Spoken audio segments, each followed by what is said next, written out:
தென்னிந்திய சினிமால ஒரு பிரபலமான நடிகையா வலம் வந்திருக்கக்கூடிய நடிகை ஹீரா இப்ப ரீசெண்டா அவங்களோட சோஷியல் மீடியா பக்கத்துல நடிகர் அஜித்குமார் அவர்களை பத்தி போட்டிருக்கக்கூடிய சில பதிவுகள் ரசிகர் மத்தியில மிகப்பெரிய அதிர்ச்சியை ஏற்படுத்தியிருக்குது.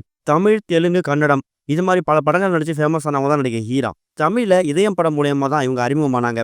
அதுக்கப்புறம் நீ பாதி நான் பாதி, என்றும் அன்புடன் இது மாதிரி பல படங்கள் நடிச்சிருந்திருக்காங்க. இவங்கள மேலும் பிரபலப்படுத்தின படங்கள் என்னன்னு கேட்டீங்கன்னா அவ்வை சண்முகி, அப்புறம் சதி லீலாவதி. 1984 ஆரம்பிச்சு 1999 வரைக்கும் சினிமாவில் ரொம்ப ஆக்டிவா இருந்திருக்காங்க. அதுக்கப்புறம் திடீர்னு காணாம போயிட்டாங்க. ஹீராவும் அஜித்தும் சேர்ந்து ஒரு படத்துல ஒண்ணு நடிச்சது மூலயமா இவங்க 2 பேருமே லவ் பண்ண ஆரம்பிச்சாங்க. தொடர்ந்து சில வருஷங்கள் டேட்டிங் செஞ்சதாவும், சில மாதங்கள் லிவிங் ரிலேஷன்ஷிப் இருந்தாவும் அந்த காலத்துல எக்கச்சக்கமான பத்திரிகையில செய்திகள் வெளியாச்சு. அதுக்கப்புறமா இவங்க 2 பேருக்கும் பிரேக்கப் ஆயிடுச்சு. ஆனா இதுக்கு காரணம் என்ன அப்படிங்கிறது அந்த நேரத்துல தெரிய வரல. அதுக்கப்புறம் அஜித் ஷாலினியை திருமணம் பண்ணிக்கிட்டாரு. ஹீரா எங்க போனாங்க, எப்படி இருக்காங்க அப்படிங்கிறது பல பேருக்கு தெரியவே இல்ல.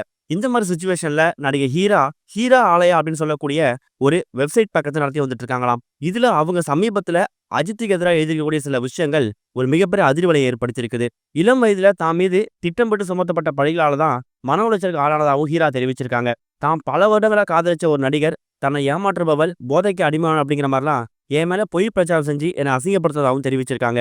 இளம் வயசுல காதலிச்சு ஆதரவு கொடுத்த ஒரு நடிகர் ஒரே நைட்ல தான் வாழ்க்கையோட மிக கொடுமையான மனிதரா மாறதாகவும் சொல்லியிருக்காங்க.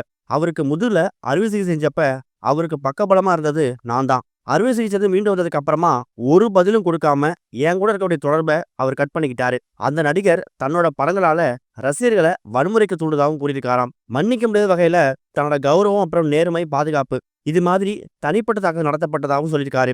இந்த மாதிரி விஷயங்கள் என்ன மென்டலி ரொம்ப பாதிக்கப்பட்டுருச்சு. சில நேரங்களில் நான் தற்கொலை பண்ணுறதுக்காகவும் முயற்சி பண்ணியிருக்கேங்கிற மாதிரி தெரிவிச்சிருக்காங்க. அந்த நடிகருக்கு எனக்கும் எந்த விளக்கமும் இல்லாமல் பிரேக்கப் ஆனதுக்கு அப்புறமா மறுபடியும் ஸ்டுடியோவில் நான் மீட் பண்ணேன். அங்க நடந்த சம்பவத்தையும் ஹீரா தெரிவிச்சிருக்காங்க. அந்த நேரத்துல தான் ரொம்ப அழுததாவும், அவர்கிட்ட உண்மையை சொல்லுங்க அப்படின்னு கெஞ்சினதாவும் ஹீரா கேட்டிருக்காங்களாம். அதுக்கு அந்த நடிகர், சர்வன்ட் மாதிரி இருக்கக்கூடிய நான் ஒருத்தவங்கள திருமணம் பண்ண போறேன், அவங்கள யாரும் திரும்பி பார்க்க மாட்டாங்க, எனக்கு யார் வேணாலும் நான் அவங்க கூட ரிலேஷன்ஷிப்ல இருக்க போறேன் அப்படிங்கிற மாதிரி அந்த நடிகர் தெரிவிச்சிருக்கிறதாவும், ஹீரா ஆலயா அப்படின்னு சொல்லக்கூடிய வெப்சைட்ல பதிவு பண்ணக்கூடிய அந்த போஸ்ட்ல நடிகை ஹீரா பெயர்ல இந்த ஒரு பதிவுகள் போடப்பட்டிருக்குது. இந்த பதிவு வெளியான கொஞ்ச நேரத்திலேயே அந்த பதிவு வெளியான அந்த இணையதளம் முடக்கப்பட்டதாகவும் சோசியல் மீடியால ரசிகர்கள் கொந்தளிக்க ஆரம்பிச்சிருக்காங்க. உண்மையாவே இந்த ஒரு பதிவை ஹீரா தான் போட்டிருக்காங்களா, இல்ல அஜித்தோட பெயரை கெடுக்கணும் அப்படிங்கிறதுக்காக வேற யாரும் பார்த்திருக்கக்கூடிய ஒரு தப்பான வேலையா அப்படிங்கிறது இப்போ வரைக்கும் தெரிய வரல. இப்ப ரீசெண்டா தான் அஜித் அவர்களுக்கு குடியரசுத் தலைவர் கையால பத்மபூஷன் விருது கொடுக்கப்பட்டிருந்துச்சு. அந்த விருது கொடுக்கப்பட்ட கொஞ்ச மணி நேரங்கள்லயே அஜித் அவர்களை பத்தி நடிகை ஹீரா போட்டுக்கூடிய இந்த ஒரு பதிவு ரசிகர் மத்தியில பரவ ஆரம்பிச்சதுக்கு அப்புறம் ஒட்டுமொத்த தமிழ் சினிமாவும் இப்ப அதிர்ச்சிக்குள்ளாயிருக்காங்க.